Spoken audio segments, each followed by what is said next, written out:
Happy Thanksgiving, people and patrons of the night. It is your boy, the Horrorlander, with another return back to the channel. I know it's been a while, but all I gotta say is I hope you guys enjoy a fantastic Thanksgiving with your family and loved ones. And for this review, I need you to get your silverware, gather around the dining table, because I got a tasty horror book to talk about and review for.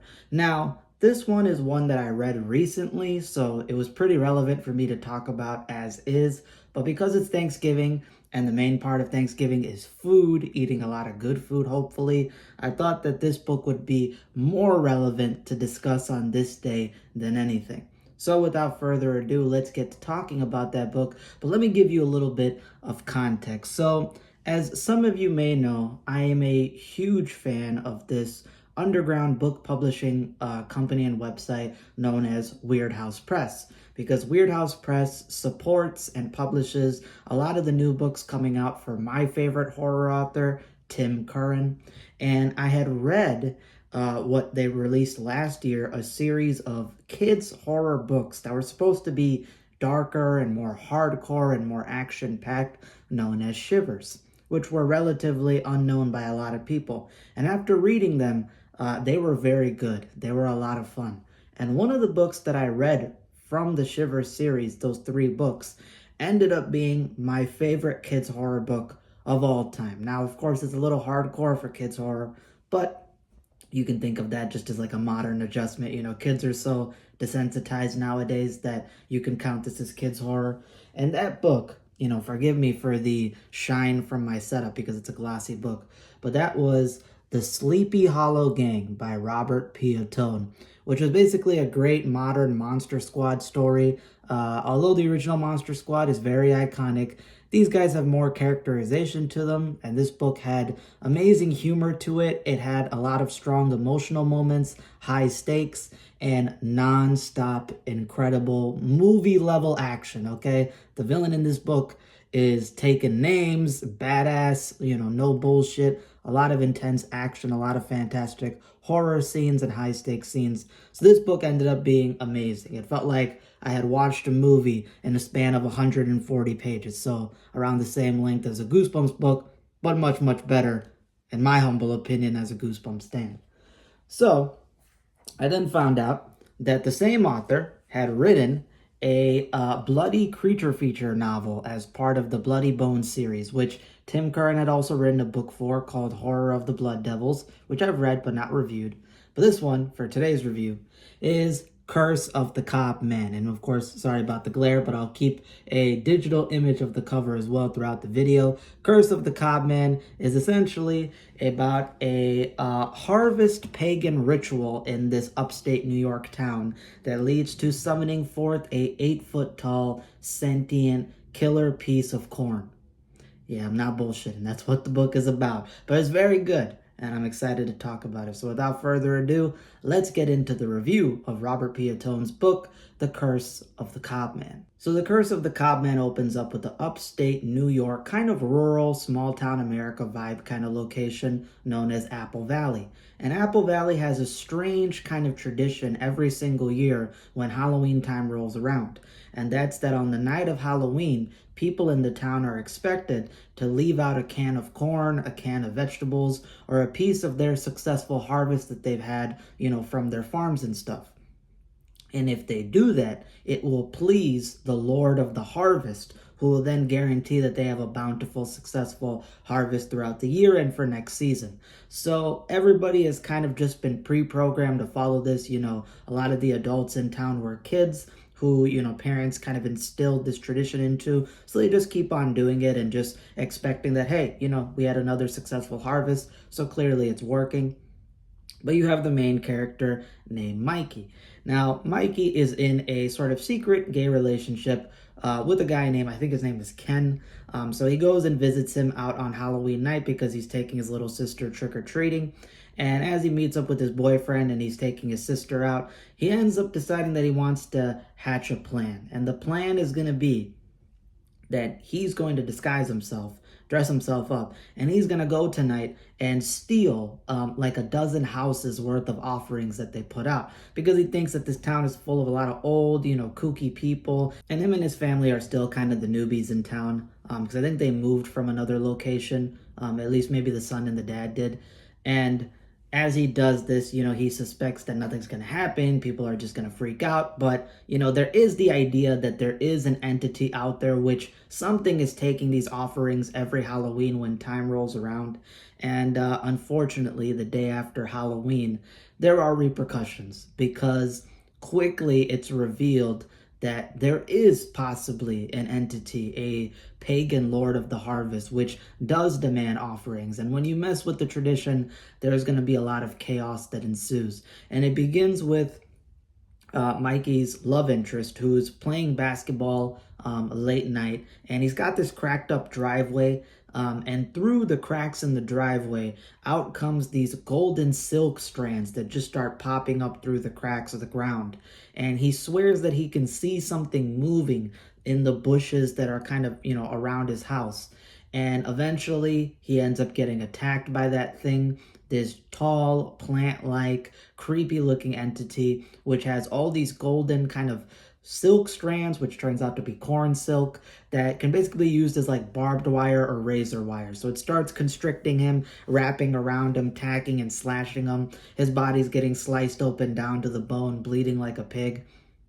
And then the thing comes out, reveals itself, and proceeds to then take his mangled corpse, shove him through the basketball hoop that he was playing basketball in, and then ties threads around his head and then decapitates his head off. And the next day, this murder is found, and the local police and New York police troopers that come in suspect that there's probably this one serial killer who was said to have escaped this mental patient ward, so they kind of attribute the death to him. But the people of the town who've been around for a while notice that there's this nasty blight which is spreading to all of their crops. And more people are seeing, strange things move through the woods that are surrounding, their houses. They all see that golden corn silk, which is sort of flowing around like spider webs. They hear the sound of like cicadas and locusts screaming at night in like loud, clustered groups. So they realize that something is quite off. And after there's a town hall meeting, the town hall meeting basically announces that there's going to be a lockdown of the town. Everyone is expected to stay in with their families and arm themselves, because the history of Apple Valley is then revealed. And it's revealed that in the early 1900s, when this town was first settled, there was in fact a Lord of the Harvest entity which guaranteed successful harvest, farming, and, a good agricultural kind of society, but you would have to basically keep on pleasing it. And I think the few times where that did not happen, bad things would go down. So the oldest, farmer groups, generational farmers at town halls start telling about the story and how everybody needs to arm themselves and, get ready for what may come. Because every single day that, after Halloween, that whole incident happened, there's been this orange harvest moon, even during the daytime, which spells bad omens, and the sky is like magenta and orange all day. It suspects that something bad's going to happen. And then it's up to Mikey and his family and his friend, who are grouped together to find a way to survive the onslaught that's going to come from the curse of the Cobman, or find a way to defeat him. So that's essentially the plot, without me giving too much away, because there's a lot of more nitty-gritty details and the whole climax and ending and all that. But I don't want to spoil the book, because I want you guys to go pick it up. And if you don't know where you can pick up this book, I have a signed trade paperback, but you can go to Weird House Press's website. They have a lot of copies there. I think this was like $18, $17, so you can go pick it up. And I think all of them are signed. So, maybe worth getting and checking out. I hope it's released back on Amazon on Kindle to make it more easily accessible. But for now, that's the way to get it. So let's get into the positives and then minor negatives. So the positives will be pretty easy, because this is a very good book. I really enjoyed this book. This is a common theme with Robert P. Ottone when it comes to, Curse of the Copman and Sleepy Hollow Gang. I was just pulling both up. Both of these books feel like movies, okay? When you're reading these books, it doesn't feel like you're slogging through a slower paced book. No, it feels like you are watching a movie. And the way that he makes his characters, structures his action scenes, generally does the pacing of the book and the story structure, it always feels like it's more cinematic than it is like a book. So I really appreciate that. It makes it very easy to read. It makes me want, under some, very blessed circumstances, to maybe get movie adaptations with good budgets. A man can dream. But yeah, really good in terms of the structure of the stories, how he makes them. All the characters are good in here. Mikey and his best friend Stasia, who you see throughout the book, they have nice banter between each other. Stasia is quite brash, and she's like this emo girl, and she's got some crude comments, but she's very funny. And Mikey is very, heartwarming in the sense that he really does feel bad about this, silly kind of teenager coming of age prank that he did that led to all this. He really feels guilty. You see him be selfless at certain points, really care about his family and want the better for the town. So, you feel bad for him. And obviously, he lost his love interest, somebody who was deeply important to him early on. And you see how that kind of flows through the story, how it serves as motivation. I also have to give a shout out to Robert Ottone for this, which is the fact that, a lot of the time when you read like modern books or see like modern Hollywood movies or shows, anytime there's a homosexual character, a gay character, they will always make like their sexuality the focal point of their character. Like they can't have any personality, they can't have any growth, they can't have any other, badass moments, character moments without reminding you of the fact that they're gay. That's not how it is in this book. In this book, Mikey is his own character. He has his own personality. He has a lot of badass action scenes. He has a lot of good moments where he's caring about his family. He's caring about his friends. And yes, he's missing, that coming of age, love relationship that he had with Ken. But because Ken dies early on, it mostly serves as motivation for him, as a sense of like, emotional grasp towards the character. So I like that. Mikey's very charming. He's very relatable. That's how you write, a character like that. You don't need to make the sexuality every single focal point of the character, where they become a I can't even speak. That's how much it makes me mad. A cardboard copy. There's the word. So that's not the case here, which I appreciate that. And yeah, the monster, the Cobman, is horrific, as you've seen on the cover. It is an 8-foot tall sentient piece of corn. It has all these golden corn silk, kind of like razor thread spider webs that he uses to slice apart people. It's got like, sword-like leaves that can bisect you and sever off limbs and all this stuff. It looks ridiculous. It looks as goofy as the cover does, but I like that. I like when a villain looks schlocky, looks kind of bad, but they are quite disturbing and ominous and threatening. And that's what you sort of feel throughout the book. Like, you don't get nonstop action with the Cobman. It's more of a building sense of dread. Like, yeah, you see glimpses of the Cobman. You get a few dedicated scenes where the Cobman is killing some people and doing its horrific acts, but it mostly leads up to that climax where you get full-on, Cobman versus people action. So that's sort of the structure of the book. Initially, when I was like, I wanted to see more of the Cobman, more action. I think I'm just spoiled by Sleepy Hollow Gang because of the way that book was. But that's like, I think, his magnum opus so far. This one is still very good for what it is. The Cobman, aside from ripping apart people, it has this disturbing habit where it'll take those golden silk threads, and then anybody that it finds, it'll like cut off body parts and then start sewing them together with the sentient corn silk into like Frankenstein monstrosities. So you got like these walking zombie-like henchmen that have like female breast and male genitalia, and a woman's arm with painted nails and a man's arm. It's a lot of freaky shit. And that's what the Cobman does.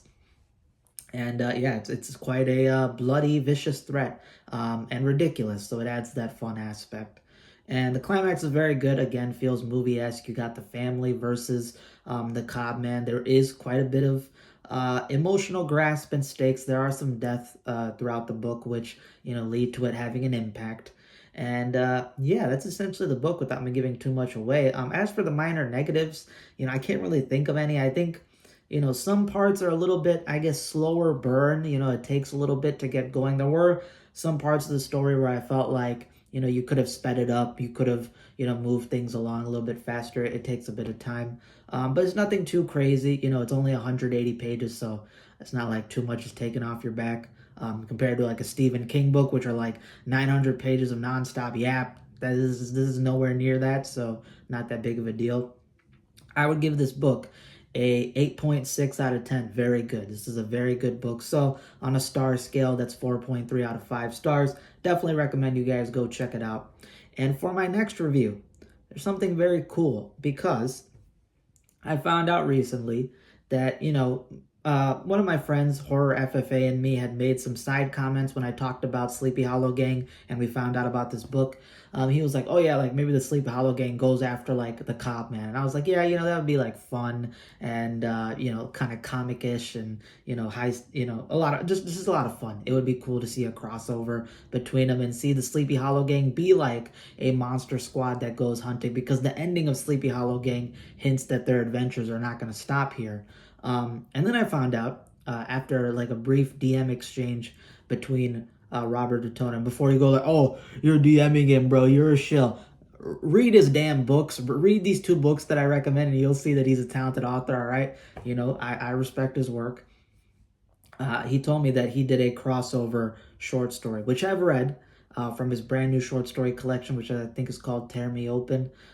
It was 11, short chapters of a crossover called Sleepy Hollow Gang versus the Cobb Man, the Cobbening. So yeah, you essentially got these 2 books coming together, which is very fun, very cool. I love that he does that. And I did notice that both of these stories took place in upstate New York. So, it lends well to the idea that, I think a lot of his stories take place in upstate New York. So there's always going to be the chance that this modern, fantastic monster squad is always going to be hunting down some other threat if it ends up surviving in his stories. So that's very cool. And that story, I think, did live up to the hype. It was very badass and very fun. So I'm looking forward to talking about that. I'll probably review and release that maybe on Sunday.